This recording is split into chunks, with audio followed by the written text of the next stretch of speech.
Good evening and welcome to the Taco Society Presents. I'm here with our co-host Gardner, Howdy. Phil, How's it going? and we're missing somebody. Yeah, Sean. Sydney was unable to attend today due to a prior commitment, but she will join us again next month. Yeah, we miss her and we're looking forward to her coming back. Absolutely. Big doings happening. She Good stuff. does. Yep. Before we get into our guests, we want to talk a little bit about what happened, I think it was 2 weekends ago now. Yeah. It was the Merrimack Valley Book Festival that Christopher Golden set up. Right. And it was one hell of a great time. Yeah. A lot of fun. Who is 200 Christopher people. Golden, by the way? We'll be meeting Christopher Golden, and well, depending on which segment this airs, either this show or the next show. A very astute question. Yeah, that Yes. was great. 200 people attending at the Andover Community Theater. Just fantastic opportunities to meet so many great writers coming from the region and elsewhere. I mean, Rio Yowers came over From Canada, yeah. Toronto. Just terrific. Yeah, But you Brian had- Keene from Brian where's it, Keene. Georgia?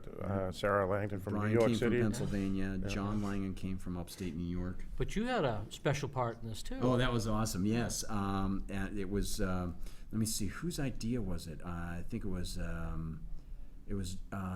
Jack. I think it was Jack's idea, Jack Herringa, to do a live reading of Dr. Jekyll and Mr. Hyde, The Strange Case of Dr. Jekyll and Mr. And Hyde. there were 5 of you reading? It was great, yeah. I got to read, well, first Brian Keene read, and he did a great job. Then I was next. Then Bracken MacLeod was next, an excellent writer. And then John Langan. And Jack was supposed to finish everything off, but we ran out of time. So, Well, I was there for part of it, and I got to tell you, I was mesmerized. It was a great reading. You did very well. oh, thanks. And I hope they do this again next year. So, Chris, I know you're listening. You got to do this again next year. And Better. You better, you're right. Yeah, We'll they all they be actually down. had to close down because there were so many people. It was sold out. Yeah, It was sold out. Yeah, it's crazy. You've heard us mention a couple names, Bracken MacLeod, Christopher Golden. Those are just 2 of the 4 celebrities we have for our Halloween show this evening, and the next program, which should be, I think, on Halloween Day. Yeah. We've got Chris Golden, Bracken MacLeod, Yep. John MacIlveen, and my favorite horror author of all time, the great James A. Moore. It's going to be a really packed It's gonna be a series lot of of fun. shows, yes. So please stay tuned. We'll be right back with the start of our show. We're here with John MacIlveen. He may look familiar to you because he's been on the show 3 times. This will make his 4th time, the first in the studio. Yeah, great to have you here. Thank you. Yeah, Hello. you're one of our favorite guests, and we'll keep having you back too if you like. I like it. Yeah, I'm more than happy to. He's actually been here many times. He's been hiding Yes, out in the I- back with binoculars, night vision going.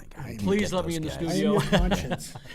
You know, I was thinking, I was going through some of my books, and you and I are anthology mates in quite a few books. Yes. We're both in Wicked Tales. Yes. We're both in Epitaphs. Yes. And we're both in Eulogies too. Yeah. Like From they say, Horror Press. it's who you know, right? Nancy. And Horror Press with Christopher Jones, Nancy Calanta, and Tony Tremblay as the editors. We were more than happy to have you on, have you included in this, and your story, War, was was great, and we really loved it. Yes. Don't read it to your mother. No. You got something for us, Guard. Yeah. In fact, ladies and gentlemen, this fine gentleman sitting to my right, your left, John MacIlveen. Remember, it's not M-A-C, it's M-C-I-L-V-E-E-N. Wow. Yes, indeed. I've been researching it. No. Writing it all wrong. John and I have known each other for quite a while. And by the way, Historian Wicked Tales is great. If it were published from Dorchester, it would be Wicked Awesome Tales. Wicked Awesome. Wicked Awesome Tales, I'm telling you. But he's the author of many, many short stories, collection of short stories that's out. We'll tell you about that, and a novel that we really want to tell you about. Let me see. The paranormal suspense novel Hannah Ware, to start things off.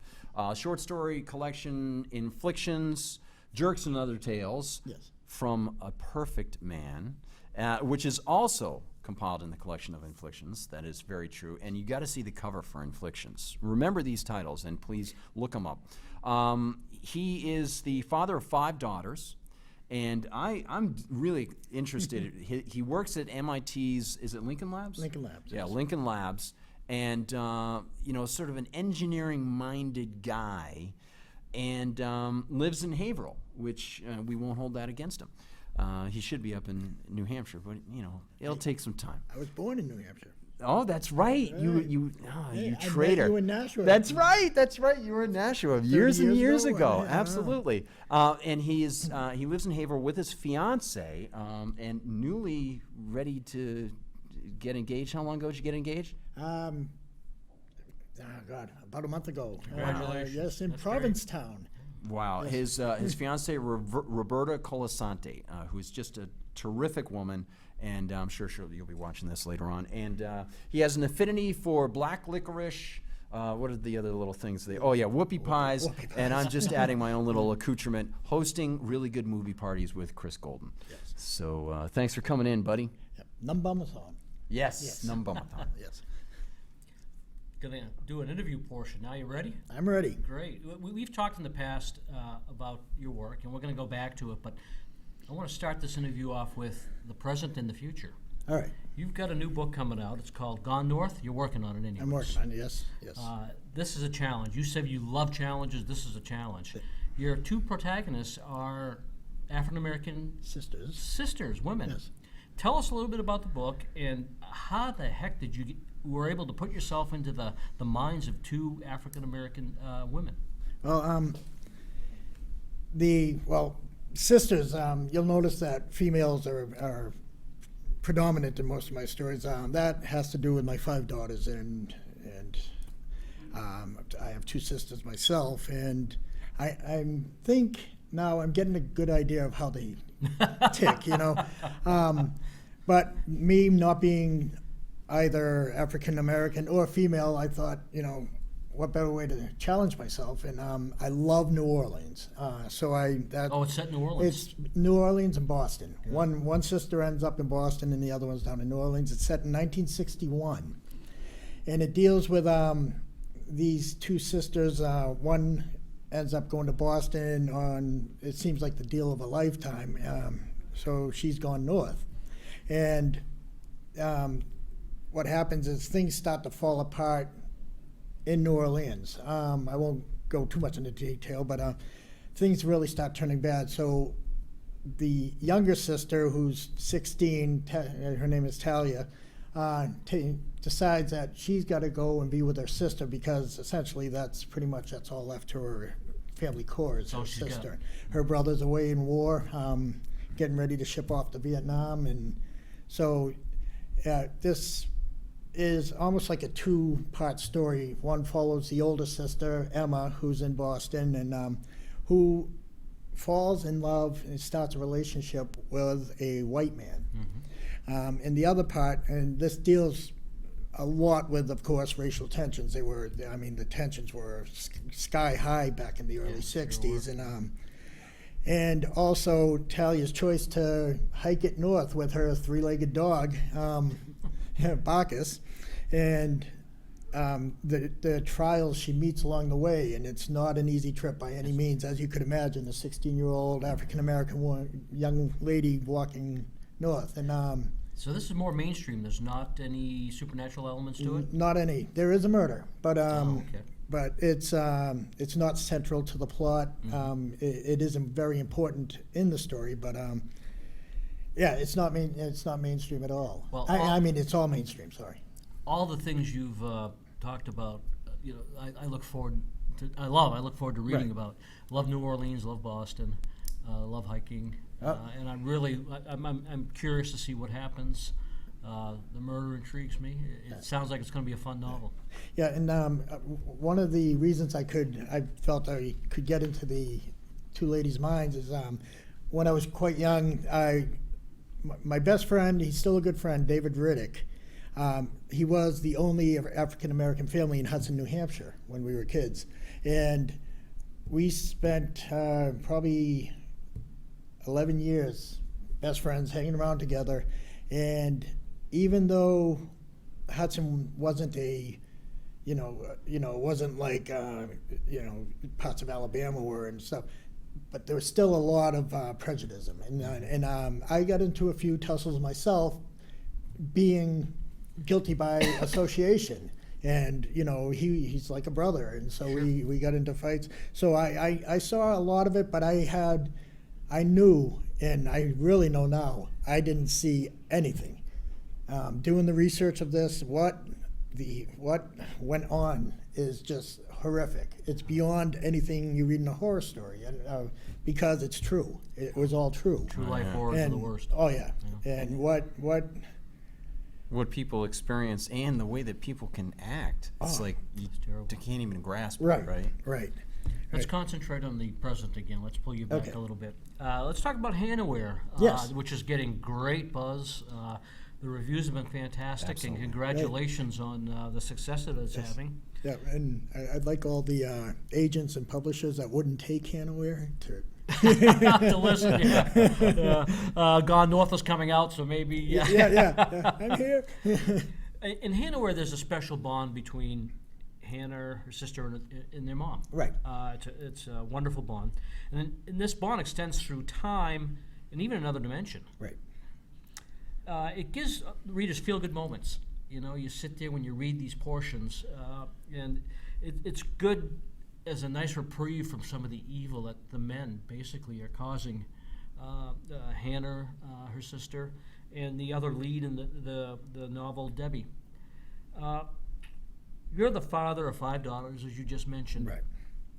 How difficult was it to write about the abuse that these ladies had, and these young girls and Debbie had in Hanaware? Yeah, I knew it was a tough going in. I had written years ago a story called Smokey, in which, from a cat's point of view, a little 3-year-old girl is beaten to death by her mother, and so all my antagonists are not male, but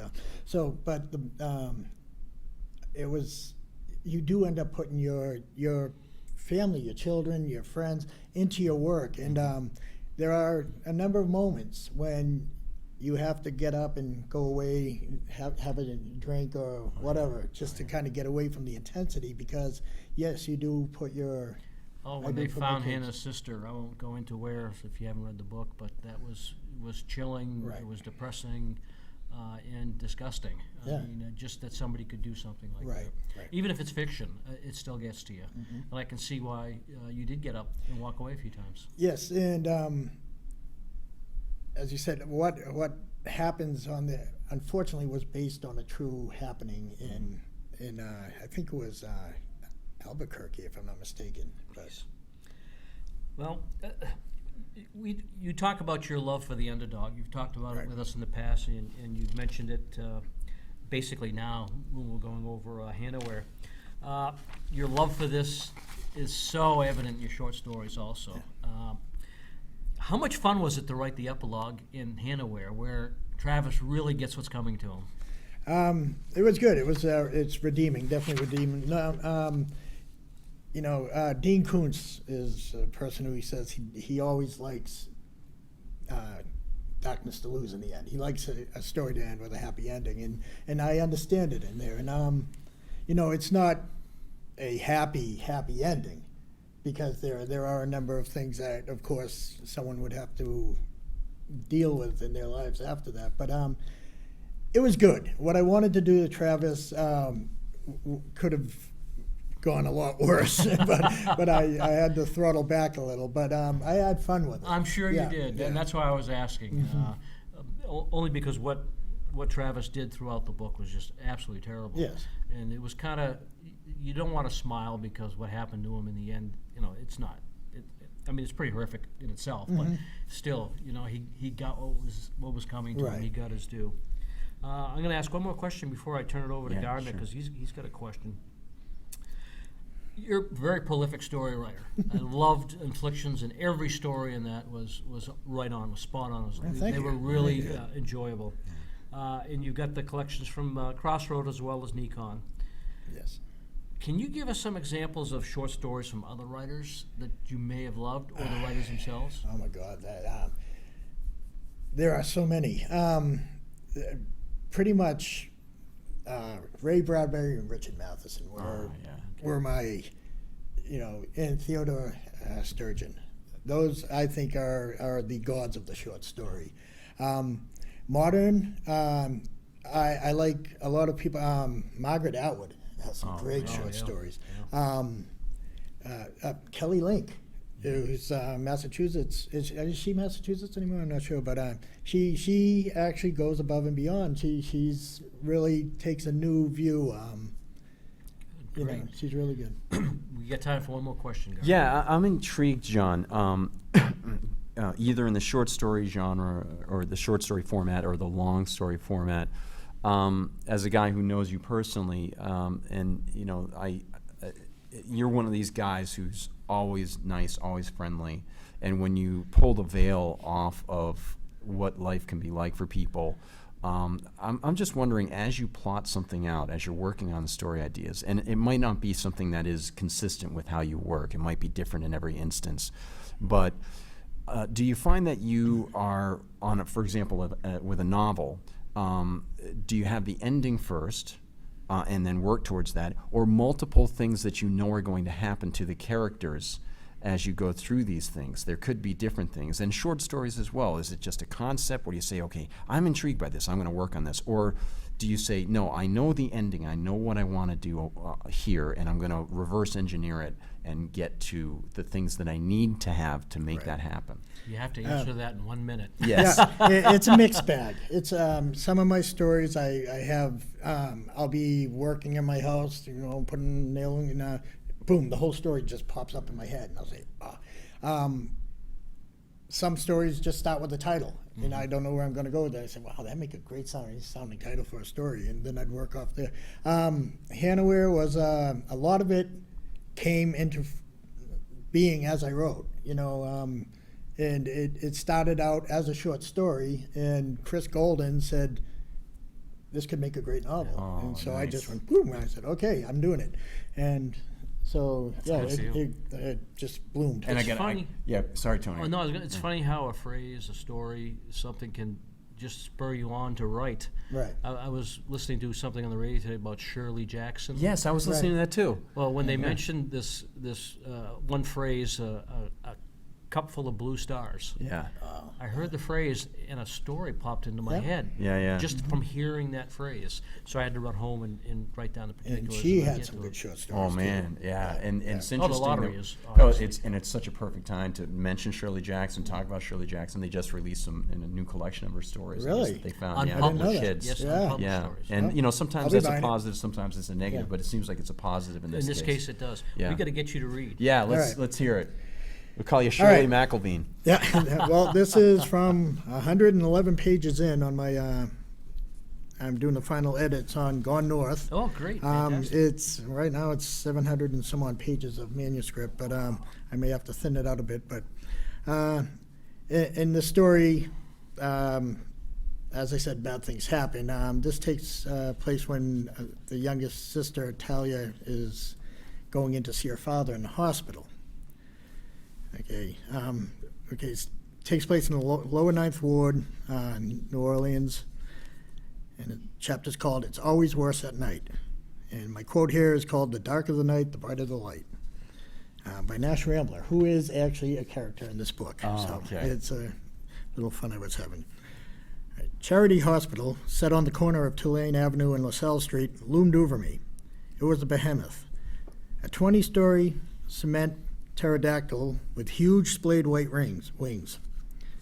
It looked more a fortress than a hospital. I stood paralyzed on the front walkway, watching billowy, ethereal clouds drift behind the monstrosity. I waited for it to fall on me, to pulverize me. I wished it would. Anything to take me away from a world that had become so wrong and so cruel. Every surface seemed inflamed with a sun-painted nimbus that was somehow painfully bright, yet seemed arctic, cold and dreamlike. I felt as if I was seeing through someone else's eyes into an illusory landscape. Mr. Mills held my left hand and Haney held my right. They were my buttresses as we forged our way forward. Officer Gregory led us through the doorway and into another level of hell. Haney gave my hand a gentle squeeze, and we entered the belly of the monster. People glided silently by us like ghosts of doctors, nurses, and visitors, all offering compassionate and knowing glances before averting their eyes. None of them knew who I was, yet they did. Everyone recognizes the face of anguish. They all know the eyes of the desperate, those of us who have had the safety net yanked out from beneath us. They see us grasping and flailing, and they're aware of the look in our eyes, the hopelessness that comes with knowing that there is no salvation and there are no heroes. All they can do is look on, sympathetic, horrified, susceptible, and maybe somehow enthralled by the hopeless and helpless humans grasping desperately for any thread of optimism. They avert their eyes as we fall, and maybe some fall with us. I guess Officer Gregory assumed it would somehow comfort me when he said Mama was fortunate, the way she had died instantly upon impact. Lucky her. Also among the lucky were an elderly man who owned a candle shop in the quarter, and the mother of the toddler, all winners in the blind drunk sudden death lottery. Daddy and the toddler chose to hang on, their mortality suspended due to their sizes, Daddy's excess of it and the baby's lack of it. The doctors of Charity Hospital felt both Daddy and the baby were so busted up they couldn't possibly carry through the night. It was a matter of waiting for the inevitable and keeping them in medicated oblivion until then. The irony of the whole incident was as evident as their deaths. Mama, Daddy, and all but one of their victims were on their way to protest the proposed construction of the Interstate I-10 elevated expressway. It was a project that many felt would alter the life in our city and be devastating to its residential areas and small businesses, especially those along the beautiful Oak Line, Claiborne Avenue, and Treme. However, and here's the irony, the proposed project would eliminate much of the commercial traffic on the same street that had claimed their lives. Funny, huh? When I entered the ICU room, Daddy was lying on the hospital bed. He didn't look good. He didn't look ready for dying, but he didn't look ready for dying to me. He wasn't wearing many bandages except for his right leg and arm and one tightly wrapped around the top of his head. His eyes, however, were a grisly sight. They were so thickly swollen and so deeply bruised that they were sealed tight and looked as if plums were pressed into his eye sockets. Wow. Yeah, very descriptive. Very That was accurate, yeah. awesome. And the way that you got the timing on the creation of the I-10 Yeah. and set, weave that in to the effect that would have on the very road where ironically that was awesome. That was awesome. I think I did about 3 times as much research for this as I did writing because I get just buried in the research. It's the history of it, just of, the Liberty Riders and, everything that went on there is, It's worth it. you It become paid a off. brother. It's did worth it it. ever. was awesome. That was One awesome. last thing before we Yes. say goodbye. What's your favorite horror movie? Favorite horror movie? Oh my God. Probably This is I'm from a thinking guy that shows horror movies. I just went blank on the name. John Carpenter up in the The Thing. Thank you. Oh, that Yes, was a yes, great one, I yeah. love that. That was such a good one. Yeah, especially for its time though. When that came out, it was a lot of fun. Lovecraft. Yeah, I can't believe I went blank on the name of that. Huh? Thanks, Thank John. you. It was great seeing you, and we hope to have you here 4 more times. I'll come back. All right. Sounds good. Yeah, we'll have to talk about short stories sometime. We'll get everybody to come in. That'll be really fun. I had half the questions I never even got a chance to ask. Yeah. Thank So, you very much. And we got to remember, don't forget the title of the new novel, Gone North. Gone North, coming out hopefully. When do you think? I don't know yet. Don't know. Yet. I'm Okay. doing He's the got some final editing edits. to do for All right. people I'm first, finishing okay? the final edits right now, and the 3rd rewrite. It was almost 1,000 pages. Oh, so. jeez. Thank you very much, and please stay tuned. We'll be right back with our next interview.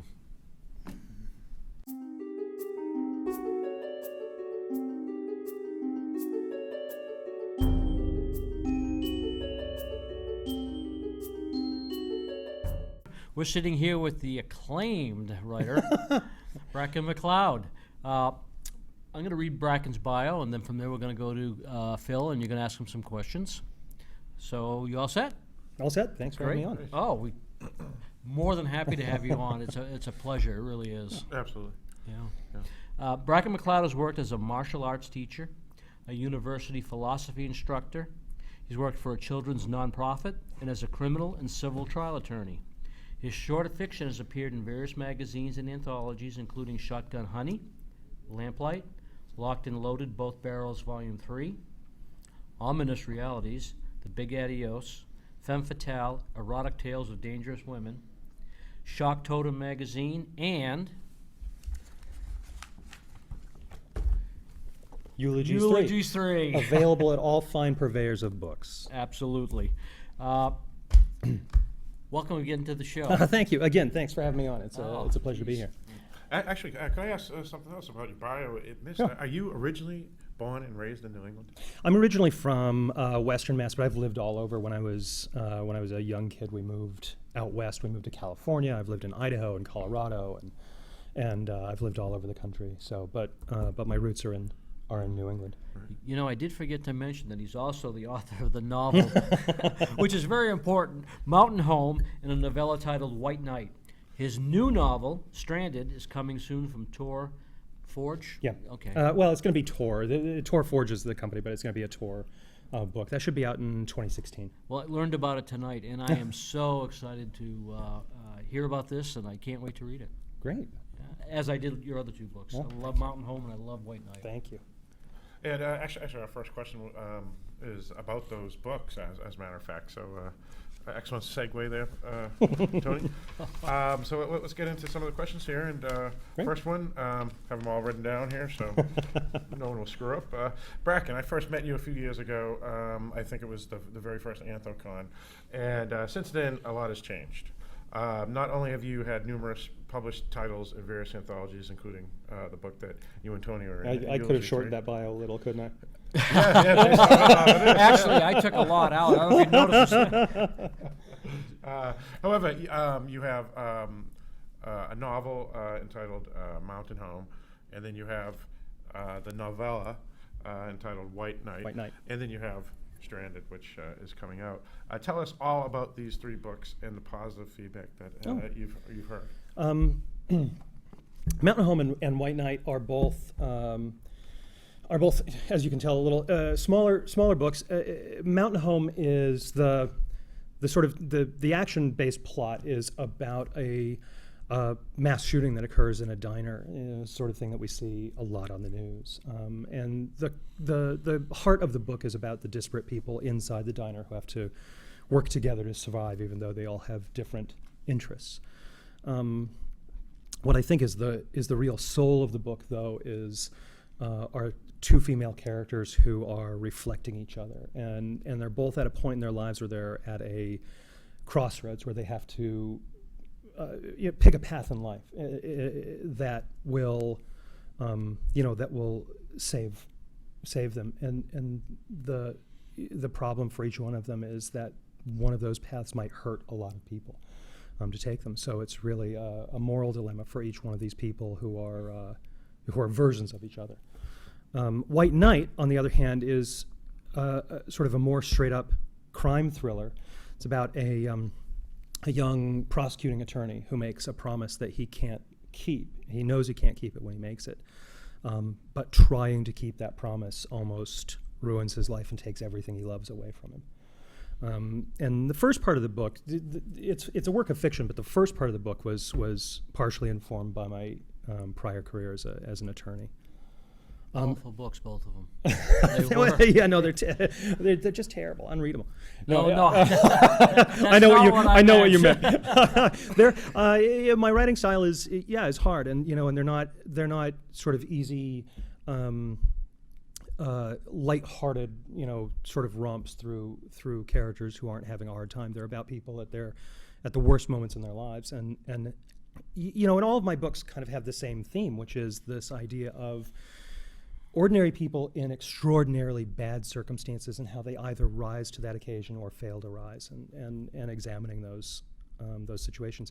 The new book, Stranded, which is coming out from Tor in 2016, is a departure. It's my first attempt at a supernatural novel, and the response to it so far from people who've been able to read it early has been really good. So, hopefully it's a success. It's about a group of merchant seamen in the Arctic Ocean who become what they call beset. They become trapped in the ice in the ocean, and it's about them trying to survive being trapped. And the theme of the book, like Mountain Home's theme is that these people have to confront the people that they are, as well as the people they might have been had things gone just a little bit differently in their lives, and reconcile those two, those two parts of themselves. So, it's an action-based thriller, but it's also, very contemplative in a way. So I hope people like it. If I can interject about that, where in the Arctic, like what country, like is it near? Well, and it's- also, are the characters all Americans, or is it international? It's an American cast on an American boat. It's the kind of ship it is called a platform supply vessel, and what it is the kind of ship that resupplies oil drilling platforms. So they're sailing into the Chukchi Sea, which is just a little bit sort of northeast or northwest of Alaska. So it's around the Alaska area, but when the fog rolls in and the ice takes the ship, no one's quite sure where they are. Oh, interesting. Super I nice. love the premise. Yeah, it sounds awesome, actually. Yeah. Well, let's go to the next question I have here, and since we were talking about different genres and so forth, you write not just horror fiction and scary stories, but I've noticed you have a love for crime and noir, similar to Tony does. What is it about that genre that interests you? It's like I said earlier with the the books all sort of having similar themes about ordinary people in extraordinarily bad circumstances, and I think that's the big overlap between crime fiction and horror fiction, is that they both depict people who are struggling against forces that are larger than themselves. And in crime fiction, a lot of the time it's their own actions, things that they've done that have gotten away from themselves, that they've let get away from themselves, and how to survive the events they've set in motion. Where in horror fiction, often that those bad events are set in motion externally, the ancient evil that awakes or whatever. But even my horror fiction, for the most part, is what I call secular horror, which is reality-based. It's more of a Jack Ketchum style than a supernatural style. So even then, these are events that people have set into motion for themselves, as opposed to the ancient evil awakening in the old burial ground that was plowed over, or something like that. I like those stories, but I'm not necessarily the person to write them, because when I try, it doesn't seem as convincing to me as when I do straight up sort of reality-based pieces. Now, you kind of mentioned it in your answer to that question, but many times folks will say crime and noir fiction is itself defined as part of the genre thriller or mystery. And yet many horror books and movies are called mysteries or thrillers, such as The Silence of the Lambs. Some folks say that you can combine the two as one. Do you believe the two are in many ways alike? Well, I think that they share a lot of the same sort of goals, which is to explore darkness, whether it's in the human character or whether it's outside of people, and how they react to it. The Silence of the Lambs is a great example, because I always think of Silence of the Lambs and the book that Thomas Harris wrote before it, Red Dragon, as horror novels, even though there's nothing supernatural about them. They're about killers, but they're definitely horrific in a sense that there are people in the world who are that terrible, and both of those books are based on real life villains. I mean, Ed Gein was an inspiration for Buffalo Bill in Silence of the Lambs. So I think of it as a horror novel, but it's marketed as a thriller, because I think, to a large degree, because horror is kind of a dirty word in the business, which is to say that if you ask somebody if they like horror, they'll say, "Oh no, I don't like that scary stuff." And then you ask them what they read, and they'll list you off a half dozen horror novels that have been sort of repackaged as thrillers, and that's fine. I mean, genre labels are useful to the degree I think they direct readers toward what they're looking for. But I don't necessarily think that if you slap a label on a book, it's particularly helpful beyond the point of purchase. When I think of noir, I usually think there's a more definitive emphasis on character and atmosphere than horror. Not to say that horror, you don't concentrate on characters or atmosphere, but noir, it just seems to be out front. Yeah. It's more important sometimes than the action. Well, noir is, noir as a genre, I think, is about the downward spiral of the protagonist. I used to say I had it's sort of flipped. It's a joke, but I had a three-step rule for writing noir. The main character has to get, what I would say, he has to get laid, he has to get betrayed, and he has to get shot somewhere in the book. But the idea is that it's his downward spiral. He starts out with things being probably pretty bad, because most of them start with often they start with a cliche, which is this guy wakes up hungover in some dingy motel room, he doesn't know where he is, and then things go bad. But he starts off with his normal life, and then someone enters his life, and it just kind of goes down from there. And I think the difference between popular horror, and noir fiction is that at the end of a lot of popular horror, there's a redemption at the end. The protagonist is able to somehow rescue their life and return the world to the status quo. Where at the end of a lot of noir, things just end badly. Yeah. They end up for those people in an irretrievable state of despoilment. So no deliverance. Well, more like no deliverance at the end of the story, or at least very little of it. Things change, and the thing about noir fiction that really appeals to me is a lot of the time the violence in it has consequences, and this is one of the things that I'm most dedicated to in my own work, is that violence should have consequences. If someone gets hurt or attacked or abused in a book, that should last. It should last at least throughout the rest of the book and have some sort of influence on the end of it. And if you're writing a series, it should be in the next book too, because the traumas that we suffer don't go away. I mean, they scar over, and they hurt for a long time. So, when you see a book about someone who just goes through absolute hell, and they descend to the deepest pits of existence and emerge burned and shot and cut and scared and all of these things, and in the very next book it's like nothing ever happened, I feel a little cheated, because It's unreal. the next book should be an exploration of the consequences of violence. I'm going to jump in here, Phil, because Sure. I have a question which I think is a good follow-up to your answer to that last question from Phil. I've known you for a while. In fact, many people on Facebook know you very well. Just by your writings, by your comments, your posts. They don't even have to read your books. Am I looking for trouble? Yeah, you are. Yeah. You're a passionate man. Yeah. It comes across, and we love it. Whether it comes to religion, politics, racism, gun control, you take a position that comes down on the side of the good of the common man, or the abused. We see it in your fiction. You mentioned White Knight with the prosecutor. We see The Mountain Home, where the abused woman, Joni, in that case, can only take so much before she reacts. She takes drastic measures. What drives Bracken MacLeod? What makes you the way you are? Oh, well, it's that's how much time do we have in this show? We got another 5 minutes. Excellent.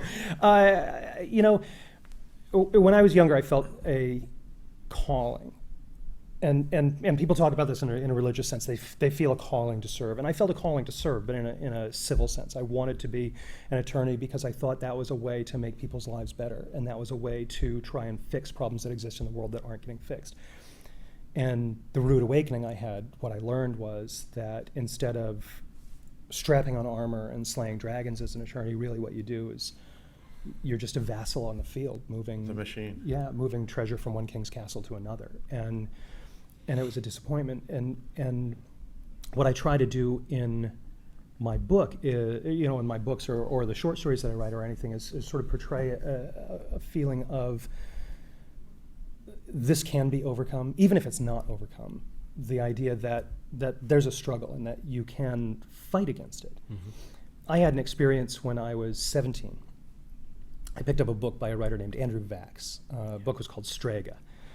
And it was the first time in my life that I had ever had, reading this book was the first time in my life I ever had an idea that there was anyone out in the world who cared about my pain and what I had gone through as a young person. And I realized, I think at that moment, that fiction can be really Cathartic. powerful, Yeah.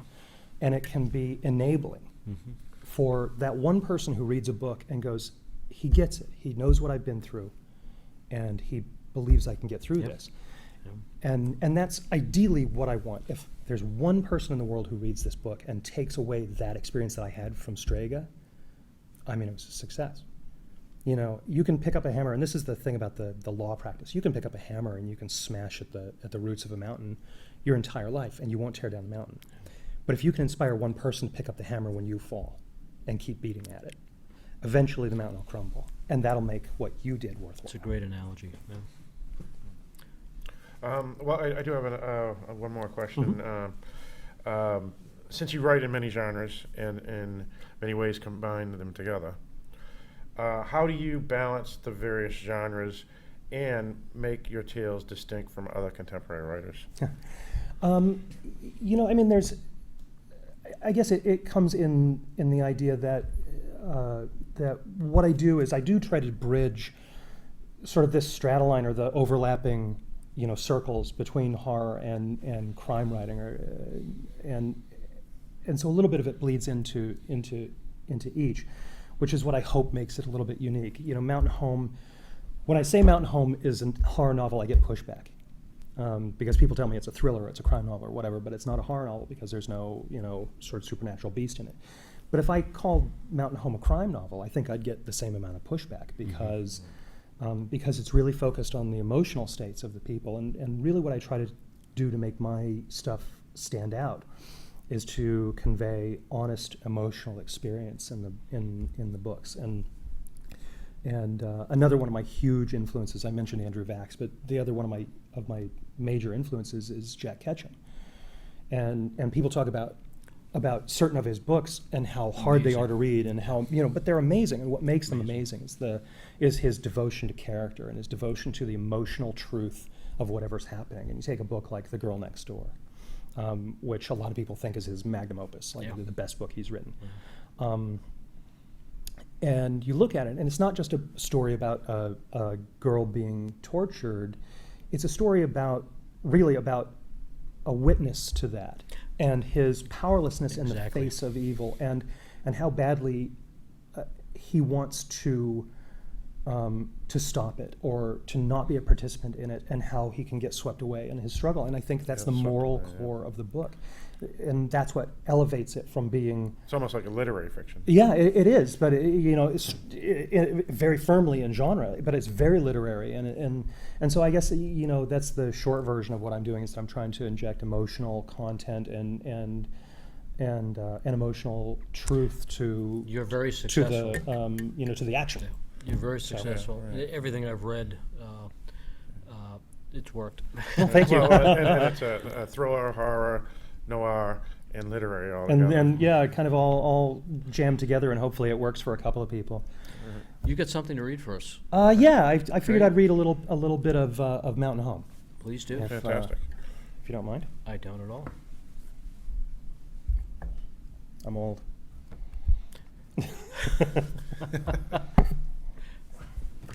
I'll give you a little setup. Like I had said earlier, Mountain Home starts with a shooting. It's set in a diner where a person has started shooting through the windows, a sniper outside, and started killing people. And the hostess who works in the restaurant, Lynn, is sort of the unwilling leader of the group of survivors in the middle of the siege. And for the first time in, well, almost 100 pages, she's gotten a moment to herself instead of being stuck in this crowd of people who are fighting against her, and this is what happens. Dressing in her own clothes gave Lynn the feeling that she'd finally regained a semblance of control over her life, even if it was an illusion. In reality, she was still trapped in the diner. Changing her clothes in the bathroom gave her the same amount of control over her life as a condemned prisoner ordering his last meal. It wouldn't make any difference how she looked when the bullet that took her life finally found her. She looked at the green peasant frock that hung loosely over skinny jeans, emphasizing a little too well how skinny she really was. She pulled on her boots and finally buckled the wide belt around her waist. This is who I am. Carefully sliding the gun into her belt, she looked into the mirror and said, "This is who I've become." Washing her face wasn't as painful as seeing what Bo had done to her once narrow, straight nose.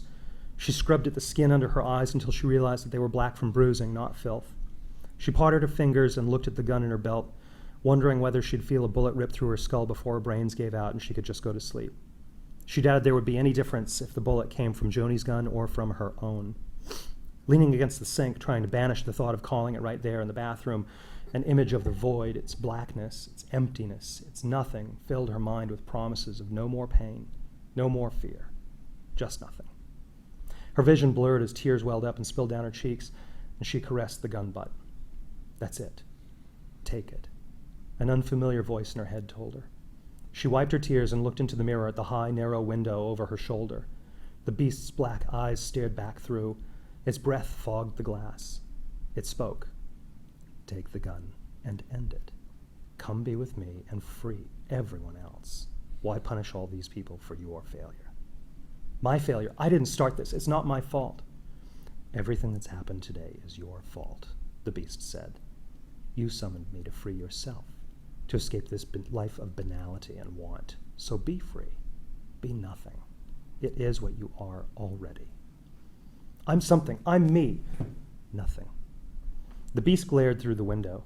Lynn squinted shut, her eyes pressing her palms against them, but the image of the monster wouldn't go away. It remained, black eyes leering, accusing her of being everything she was, alone, inert, and afraid to free herself. She pulled the pistol out of her waistband and spun around, aiming at the window, aiming at nothing but sunlight and trees on the other side of the glass. Her own voice echoed in her head, accusing her of not only being weak, but now crazy. It was one thing to daydream about life being a fantasy tale. It was something else entirely to populate that life with monsters creeping in the woods, staring back from the mirror. She took her sketchbook out of her messenger bag and held it like a counterweight against the gun in her other hand. The scale naturally tipped in favor of the gun. She sat down solidly on the closed lid of the toilet and wept softly, holding the cool barrel of the gun flat against her forehead. The blast outside shook the window above the toilet, and she screamed. And then she screamed some more. She screamed until she was hoarse. And then she breathed. Still alive. I'm still alive. She thought of the monster at the window.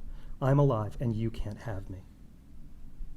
Abandoning her uniform in a pink and stained red pile on the floor, she got up, grabbed her bag, and walked out to see who was left. Very powerful stuff. Excellent. Thank you.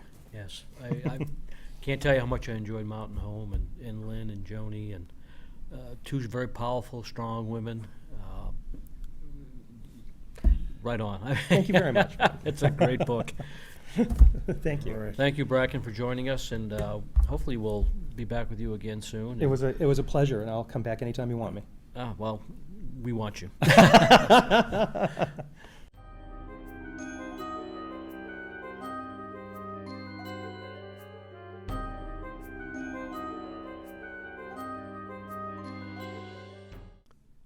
We hope you enjoyed tonight's program. That was one hell of a great show, wasn't it? A lot of talents in those people there. Unbelievable. Unbelievable talent. Yeah. Yeah. And definitely hope people will look up their books, check them out, see where they're appearing live, too. Absolutely. All talented, great people. Not only that, we got 2 more interviews next week. Yeah. Can't wait for those, too. Thank you very much, and we'll see you soon.